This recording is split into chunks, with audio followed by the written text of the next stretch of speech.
Hello বন্ধুরা, welcome to PSC foundation.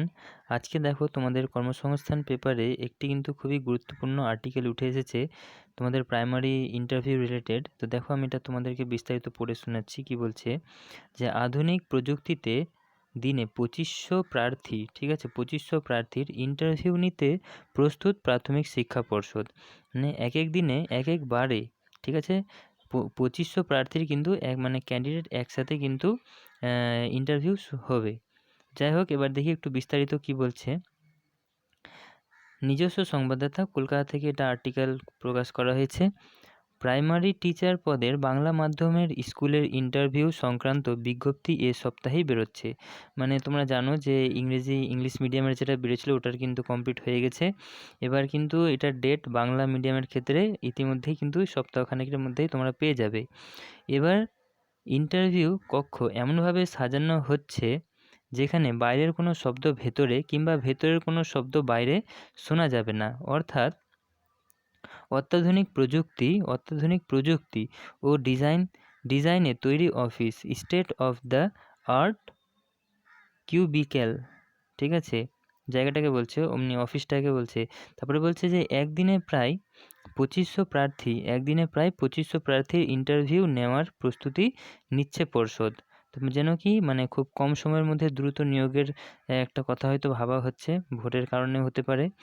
যাই হোক, এবার কি বলেছে, অন্যদিকে প্রাইমারি টিচার পদে 2022 সালে নিয়োগ প্রক্রিয়া থেকে 1982, ঠিক আছে, 1982 জন প্রার্থীকে চূড়ান্ত নিয়োগের এরপরে 11 পাতাতে দেখতে বলেছে। তো দেখো এবার 11 নম্বর পাতাতে কি বলেছে, যে যেটা জন্য তালিকা প্রকাশ করলো পশ্চিমবঙ্গ প্রাথমিক শিক্ষা পর্ষদ। 2022 সালে 11,765টি শূন্যপদের জন্য টেট পাস প্রার্থীদের থেকে দরখাস্ত নেওয়া হয়েছিল, ঠিক আছে। বলছে এই সময় ডিএলএড পাস প্রার্থীদের সঙ্গে 2020-22 শিক্ষাবর্ষের ডিএলএড প্রার্থী অ্যাপিয়ার্ড প্রার্থীরাও দরখাস্ত করেছিল। ওই টাইমে তো সবাইকেই অ্যালাউ করে দেওয়া হয়েছিল, ঠিক আছে। তো তারপরে দেখো কি বলছে, যে কিন্তু সব প্রার্থীদের ইন্টারভিউ হয়ে যাওয়ার পরও চূড়ান্ত যে তালিকা প্রাথমিক শিক্ষা পর্ষদ প্রকাশ করেছিল তাতে ডিএলএড অ্যাপিয়ার্ড প্রার্থীদের সুযোগ দেওয়া হয়নি।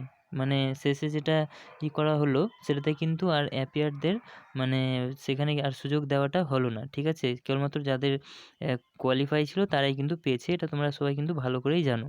তো যাই হোক, তারপরে কি বলেছে, যে এই সময় ডিএলএড অ্যাপিয়ার্ড প্রার্থীরা হাইকোর্টে মামলা করেন। আদালতের রায় ছিল যে ডিএলএড কোর্স শেষ না হলেও এইসব প্রার্থীদের চাকরি দিতে হবে। এরপর এই সব প্রার্থীদের ইন্টারভিউ নেওয়ার পর দেখা যায় তাদের প্রাপ্ত নম্বর চাকরি পেয়ে যাওয়া প্রার্থীদের থেকে বেশি। পরে এমন পরিস্থিতি দাঁড়ায় এইসব প্রার্থীদের চাকরি দিলে আগের চাকরি পাওয়া অনেক প্রার্থীর চাকরি চলে যাবে। বিষয়টি নিয়ে সুপ্রিম কোর্টে মামলা হয়। তারপরে বলছে যে এরপরে ঠিক হয় যে বাড়তি শূন্য পদে 1982 জন প্রার্থীকে চাকরি দেওয়া হবে। যারা এর মধ্যেই চাকরি পেয়েছিলেন তাদের কারো চাকরি যাবে না। 9 জানুয়ারি এই মামলার পরবর্তী শুনানি হবে, ঠিক আছে, যেটা কিন্তু অলরেডি হয়ে গেছে। পশ্চিমবঙ্গ শিক্ষা পর্ষদের সভাপতি গৌতম পাল জানান, যারা চাকরি পেয়ে গিয়েছিলেন তাদের অনেকেরই চাকরি চলে যাওয়ার পরিস্থিতি তৈরি হয়েছিল, তাই সবার যাতে চাকরি থাকে তার ব্যবস্থা করা হয়েছে, ঠিক আছে, যেন সবার সব দিকটাই লক্ষ্য করে রাখা যায়, তার জন্য কিন্তু ব্যবস্থা করা হয়েছে।